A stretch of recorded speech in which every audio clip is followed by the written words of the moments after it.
क्या होगा अगर मैं आपसे कहूं कि एक व्यक्ति पर गरीबों को सम्मान देने के लिए देशद्रोह का आरोप लगाया गया? अगर यह सवाल आपको परेशान करता है तो लाइक करें, चैनल को सब्सक्राइब करें और शेयर करें, क्योंकि आज हम एक ऐसी सच्ची कहानी पर प्रकाश डालने जा रहे हैं जो आज भी भारत में विचारों को विभाजित करती है। नरेंद्र मोदी, एक ऐसा नाम जो पूरे भारत में गूंजता है, प्रशंसा और विवाद दोनों को साथ लेकर चलता है। देश के अब तक के सबसे शक्तिशाली प्रधानमंत्री बनने से पहले मोदी केवल गुजरात के राज्यपाल थे, जो पश्चिमी भारत का एक ऐसा राज्य है जो अपनी व्यावसायिक परंपराओं और दुर्भाग्य से अपने गहरे सामाजिक विभाजनों के लिए जाना जाता है। यह 2010 का समय था और मोदी भारी राजनीतिक दबाव का सामना कर रहे थे। राज्य की अर्थव्यवस्था को विकास की आवश्यकता थी, लेकिन एक समस्या थी जिसे कोई छूना नहीं चाहता था। लाखों लोग समाज के हाशिए पर रहते थे, व्यवस्था के लिए अदृश्य, सार्वजनिक नीतियों द्वारा भुला दिए गए। गुजरात के सबसे बड़े शहर अहमदाबाद के बाहरी इलाके में एक ऐसी हकीकत थी जिसे स्वीकार करने की हिम्मत बहुत कम लोग करते थे। पूरे परिवार टिन की झोंपड़ियों में रहते थे, जिनके पास साफ पानी, बिजली या नागरिक होने का प्रमाण देने वाले बुनियादी दस्तावेज तक नहीं थे। वे दलित थे, जिन्हें जाति व्यवस्था पहले अछूत कहती थी। एक ऐसा समुदाय जो सदियों से भारतीय समाज के हाशिए पर धकेला गया था। बच्चे कूड़ा बीनते हुए बड़े होते थे, औरतें गंदा पानी लाने के लिए मीलों पैदल चलती थीं, पुरुष न्यूनतम मजदूरी से भी कम कमाकर गुजारा करते थे। वे तो थे, लेकिन सरकारी व्यवस्था के लिए वे भूत थे। राजेश 8 साल का था जब उसने पहली बार अपने फवेला के प्रवेश द्वार पर एक सरकारी गाड़ी को रुकते देखा। वह नंगे पांव कूड़े में मिले प्लास्टिक के टुकड़ों से खेल रहा था। तभी सूट पहने लोग गाड़ी से उतरे। उसकी माँ कमला डरी हुई उसे जल्दी से अपने पास खींच लाईं। उनके अनुभव में अधिकारियों की मौजूदगी ऐसे लोगों के लिए कभी भी अच्छी नहीं होती, लेकिन उस दिन कुछ अलग हुआ। वे लोग उन्हें निकालने नहीं आए थे, वे उनकी बात सुनने आए थे। जिंदगी में पहली बार कोई उनसे पूछ रहा था कि उन्हें क्या चाहिए, वे कैसे जीते हैं, उनके सपने क्या हैं। मोदी ने एक ऐसा फैसला लिया था जिसने उनकी राजनीतिक दिशा हमेशा के लिए बदल दी।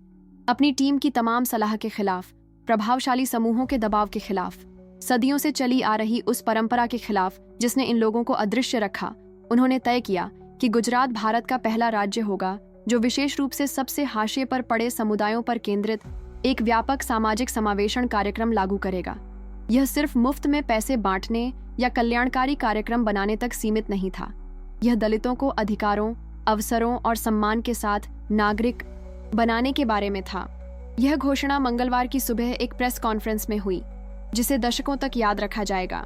मोदी ने दर्जनों पत्रकारों और टेलीविजन कैमरों के सामने घोषणा की कि गुजरात सरदार सरोवर योजना नामक एक कार्यक्रम में 2 अरब रियाल के बराबर निवेश करेगा, जिसके तहत न केवल आवास बल्कि तकनीकी शिक्षा, छोटे व्यवसायों के लिए माइक्रो क्रेडिट, मुफ्त स्वास्थ्य सेवा और सबसे क्रांतिकारी दलित समुदाय के सदस्यों के लिए सरकारी कंपनियों में अधिमान्य कोटा भी उपलब्ध कराया जाएगा। कमरे में सन्नाटा छा गया। पत्रकार अविश्वास से एक दूसरे को देख रहे थे। उपस्थित कुछ राजनेता स्पष्ट रूप से असहज थे। प्रतिक्रिया तत्काल और क्रूर थी। 24 घंटे से भी कम समय में मोदी गुजराती समाज के सबसे रूढ़िवादी तबकों द्वारा चलाए गए एक बदनाम करने वाले अभियान का निशाना बन गए। रूढ़िवादी धार्मिक नेताओं ने घोषणा की कि वे भारत की प्राचीन परंपराओं को नष्ट कर रहे हैं। प्रभावशाली व्यवसायियों ने सरकारी निवेश वापस लेने की धमकी दी, यह दावा करते हुए कि कोटा कंपनियों में व्यापक अक्षमता पैदा करेगा। विपक्षी नेताओं ने उन पर चुनावी लोक लुभावनवाद और जनता के पैसे से वोट खरीदने का आरोप लगाया। भारत में अभी भी अपनी प्रारंभिक अवस्था में social media Hunt traitor Modi और गुजरात इन डेंजर जैसे हैशटैग से भरा पड़ा था, लेकिन सबसे गंभीर आरोप एक अप्रत्याशित स्रोत से आया। मोदी की अपनी जाति घांची, जो पारंपरिक रूप से व्यापारिक समुदाय है, के नेताओं के एक समूह ने राज्य के प्रमुख अखबारों में एक खुला पत्र प्रकाशित किया, जिसमें घोषणा की गई कि उन्होंने अपनी जड़ों से विश्वासघात किया है और उनकी राजनीति उन पारिवारिक मूल्यों का अपमान है जिन्होंने उन्हें पाला पोसा है। पत्र का समापन एक ऐसे वाक्यांश से हुआ जिसकी गूंज पूरे भारत में सुनाई दी। मोदी भूल गए हैं कि वे कहां से आए हैं और अब वह हमारे पूर्वजों द्वारा पसीने और त्याग से बनाई गई हर चीज को नष्ट करना चाहते हैं। दबाव तब और बढ़ गया जब प्रमुख मंदिरों ने मोदी के साथ पहले से तय आधिकारिक दौरे रद्द करने शुरू कर दिए। प्रभावशाली आध्यात्मिक नेताओं ने सार्वजनिक रूप से घोषणा की कि उन्होंने धर्म खो दिया है, जो हिंदू दर्शन के अनुसार सही मार्ग है। व्यापारियों ने कारखानों को दूसरे राज्यों में स्थानांतरित करने की धमकी दी। मोदी के अपने परिवार को भी गुमनाम धमकी भरे फोन कॉल आए। लगातार 2 हफ्तों तक सरकारी महल के सामने रोजाना विरोध प्रदर्शन हुए, जिनमें उनके इस्तीफे की मांग वाले पोस्टर लगे थे। सबसे तनावपूर्ण क्षण गुरुवार की दोपहर को आया, जब गुजरात विधानसभा के एक सत्र के दौरान मोदी का सीधा सामना हुआ।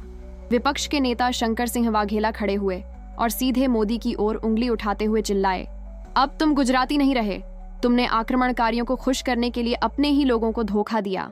आक्रमणकारी शब्द का स्पष्ट संदर्भ दलितों से था, जो उस ऐतिहासिक पूर्वाग्रह को और मजबूत करता था जो उन्हें भारत के सामाजिक ताने बाने से बाहर का मानता था।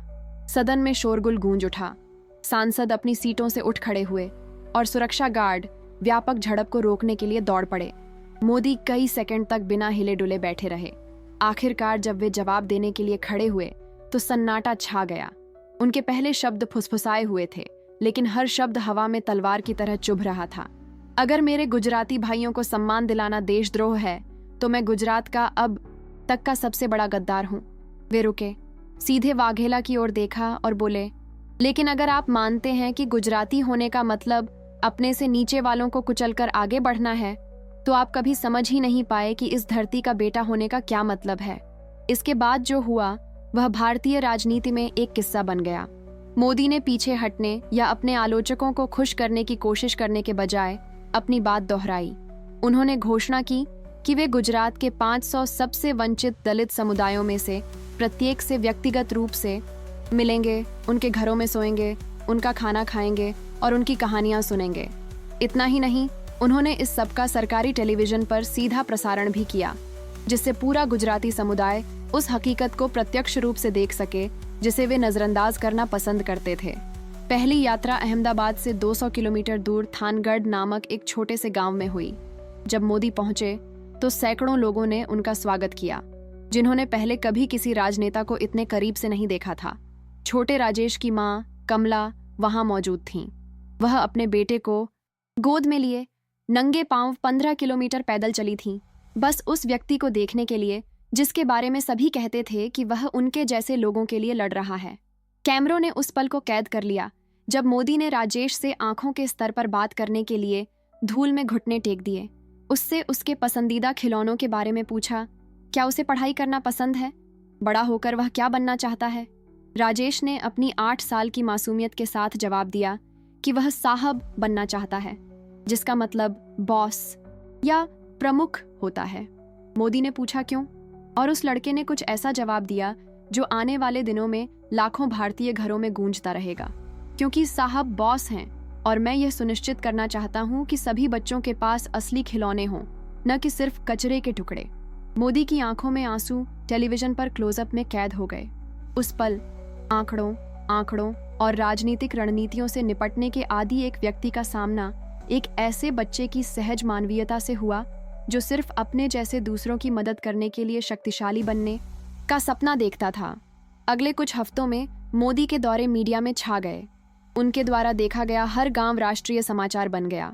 मिट्टी के घरों के फर्श पर बैठे, पत्तों की प्लेटों से हाथ से खाना खाते, फटे गद्दों पर सोते एक शक्तिशाली व्यक्ति की तस्वीरें न केवल पूरे भारत में बल्कि दुनिया भर में प्रसारित होने लगीं। CNN इंटरनेशनल ने दी prime minister from the ground नामक एक विशेष रिपोर्ट प्रकाशित की, जिसमें दिखाया गया कि कैसे एक राजनेता सचमुच लोगों की समस्याओं को समझने के लिए उनके स्तर पर उतर रहा है। लेकिन असली बदलाव तब शुरू हुआ जब कार्यक्रम के शुरुआती नतीजे सामने आए। 6 महीने से भी कम समय में 50,000 से ज्यादा दलित परिवारों को पानी और बिजली से लैस पक्के घर मिल गए। तकनीकी स्कूल विशेष रूप से उन युवाओं को मैकेनिक, बढ़ईगीरी, सिलाई और बुनियादी कंप्यूटर कौशल सिखाने के लिए बनाए गए, जिनके भविष्य की पहले कोई संभावना नहीं थी।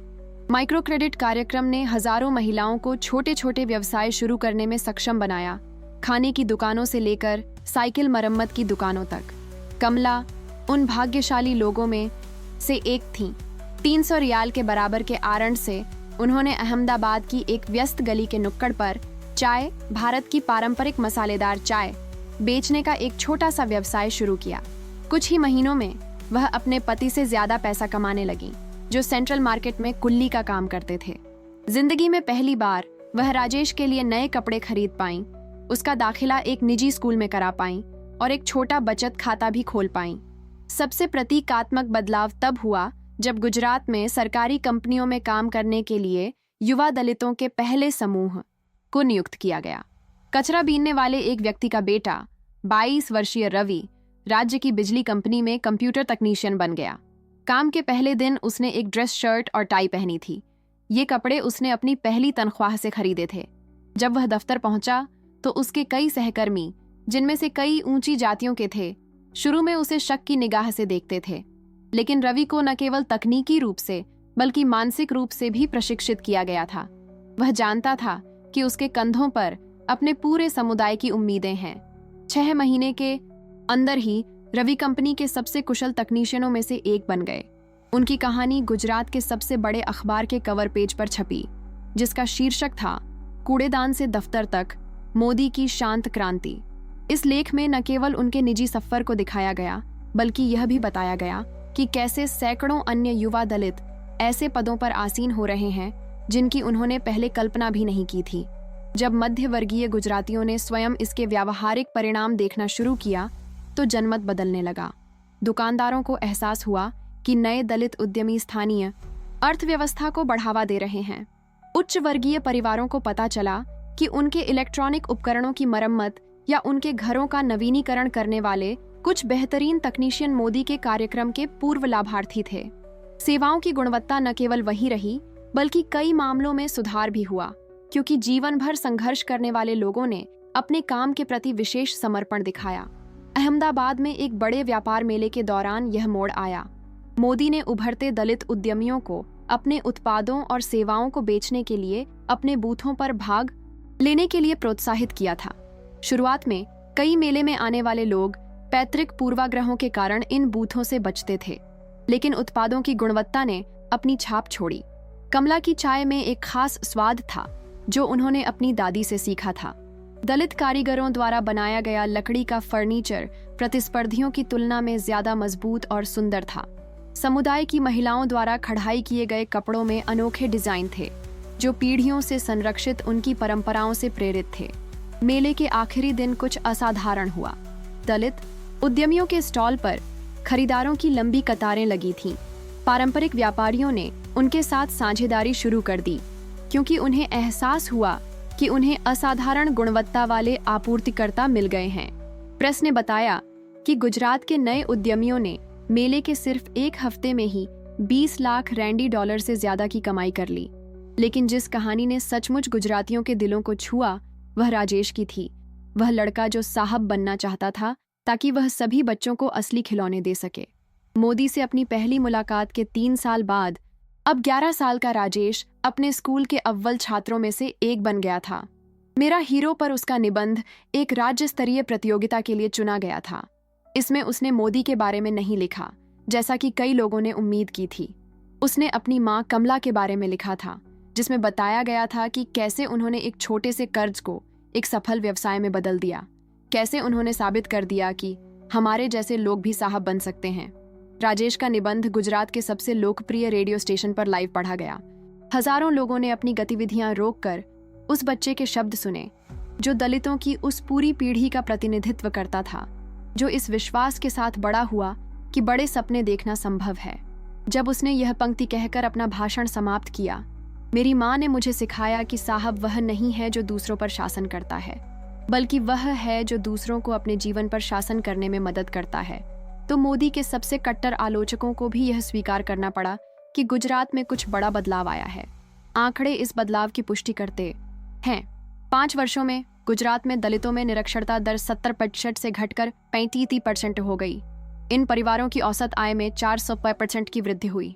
इससे भी अधिक प्रभावशाली बात यह है कि दलित समुदाय के विरुद्ध घृणा अपराधों में 60% की कमी आई, जो दर्शाता है कि जब लोगों के पास आर्थिक और सामाजिक सम्मान होता है तो वे सम्मान भी अर्जित करते हैं। मोदी ने साबित कर दिया था कि अर्थव्यवस्था को नुकसान पहुंचाए बिना हाशिए पर धकेले जाने के चक्र को तोड़ा जा सकता है। इसके विपरीत समावेशन ने विकास को बढ़ावा दिया। गुजरात दुनिया भर के विशेषज्ञों द्वारा अध्ययन किया जाने वाला एक आदर्श बन गया। अमेरिकी विश्वविद्यालयों ने यह समझने के लिए शोधकर्ता भेजे कि कैसे एक समावेशी कार्यक्रम ने असमानता को कम किया और समृद्धि को बढ़ाया। जब मोदी ने 2014 में भारत के प्रधानमंत्री पद के लिए चुनाव लड़ने का फैसला किया, तो उनके साथ न केवल गुजरात का प्रशासनिक अनुभव था, बल्कि मानवीय परिवर्तन की लाखों कहानियां भी थीं। कमला, जो एक सफल लघु व्यवसाय की मालकिन बन गई थीं, उनके शपथ ग्रहण समारोह में शामिल होने के लिए केहा 200 किलोमीटर का सफर तय करके नई दिल्ली आई थीं। राजेश, जो अब किशोर हैं और गुजरात के गणित के शीर्ष छात्रों में से एक हैं, अपने साथ एक हस्तलिखित पत्र लेकर आए थे, जिसमें उन्होंने मोदी को यह साबित करने के लिए धन्यवाद दिया था कि मेरे जैसे लड़के भी महान बनने का सपना देख सकते हैं। अपने उद्घाटन भाषण में मोदी ने उस कार्यक्रम का सीधे तौर पर जिक्र नहीं किया जिसने वर्षों पहले इतनी हलचल मचाई थी, लेकिन उनके शब्दों में उन कठिन दिनों से सीखे गए सबक झलक रहे थे।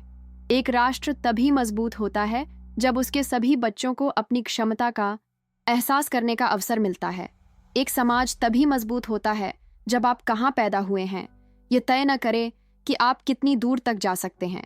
आज गुजरात मॉडल पूरे भारत में अपनाया जा रहा है। लाखों दलित परिवारों ने आर्थिक और सामाजिक सम्मान हासिल किया है। झुग्गी झोपड़ियों में जन्मे बच्चे अब विश्वविद्यालयों में पढ़ रहे हैं। जो महिलाएं कभी कूड़ा बीनती थीं, वे अब छोटे मोटे व्यवसाय चला रही हैं। जो पुरुष कभी व्यवस्था की नजरों से ओझल थे, वे अब कुशल तकनीशियन, शिक्षक, नर्स और उद्यमी बन गए हैं। कमला अब भी चाय बेचती हैं, लेकिन अब अहमदाबाद में उनकी 5 दुकानों की एक श्रृंखला है। वह 15 लोगों को रोजगार देती है, जो सभी उनके पूर्व समुदाय से हैं। राजेश 18 साल की उम्र में भारत के सबसे प्रतिस्पर्धी विश्वविद्यालयों में से एक गुजरात इंस्टीट्यूट ऑफ टेक्नोलॉजी में दाखिले के लिए चुने गए, जहां वह सॉफ्टवेयर इंजीनियरिंग की पढ़ाई कर रहे हैं। उनकी योजना एक ऐसी टेक्नोलॉजी कंपनी शुरू करने की है जो वंचित समुदायों के लिए समाधान विकसित करे। रवि, वह युवक जो लैंडफिल से ऑफिस तक पहुंचा, अब बिजली कंपनी में 30 तकनीशियनों की एक टीम का सुपरवाइजर है।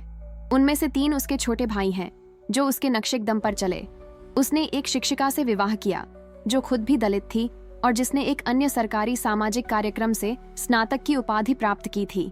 दोनों मिलकर एक नए भारतीय मध्यम वर्ग का प्रतिनिधित्व करते हैं, जो अपनी साधारण पृष्ठभूमि के बावजूद नहीं, बल्कि वहां के दृढ़ संकल्प के कारण उभरा है।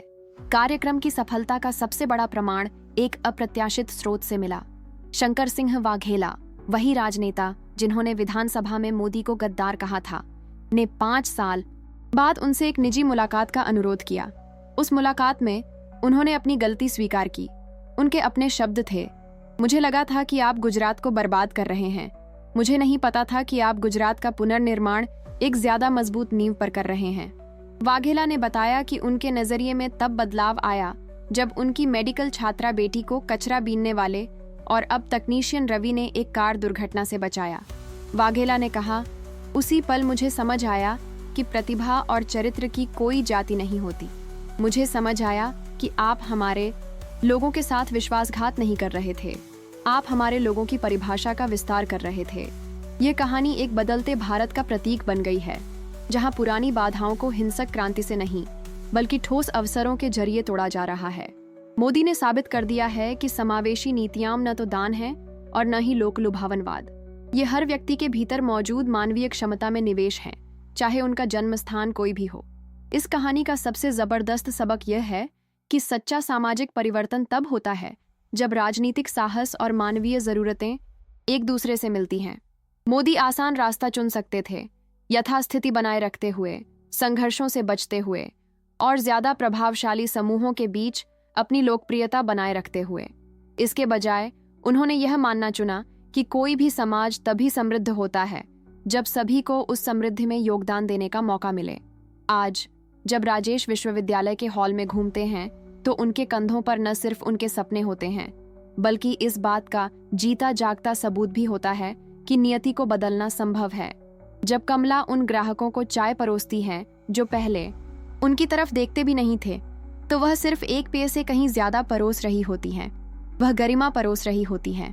जब रवि नए तकनीशियनों को, जिनमें से कई हाशिए के समुदायों से होते हैं, प्रशिक्षित करते हैं, तो वह उन्हें सिर्फ एक पेशा नहीं सिखा रहे होते, वह आशा का संचार कर रहे होते हैं। मोदी और गुजरात के दलितों की कहानी एक राजनीतिक सफलता की कहानी से कहीं बढ़कर बन गई है।